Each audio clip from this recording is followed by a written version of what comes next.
মা খাদিজাতুল কুবরাকে কবরে রাখার পরে নবীজি কবর পারে বসে আছেন, মাটি চাপা দেওয়া হয়েছে, নবী বসে আছেন। সাহাবায়ে কেরাম বলে, ইয়া রাসূলুল্লাহ, অনেকক্ষণ হয়েছে, এবার আসেন ঘরে। নবী বলছেন, ও আমার সাহাবা, যিনি শুয়ে আছেন উনি আমার দুঃখের দিনের বন্ধু, আমার অসহায় সময়ের মধ্যে উনি সহায় হয়ে পাশে দাঁড়িয়েছেন। সবাই যখন আমার উপর আঘাত করছে, এই আঘাতের রক্তটা উনি মুছিয়ে দিয়েছেন। উনি আমার জন্য একটা শক্তি হয়ে দাঁড়িয়েছেন।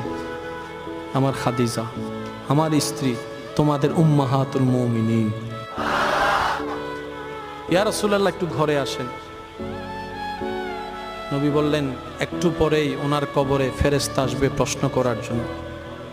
আমি নবী বসে আছি, আমার খাদিজার প্রশ্নের উত্তর আল্লাহর হুকুমে হাদিজার পক্ষ হয়ে আমি নবী উত্তর দেওয়ার জন্য।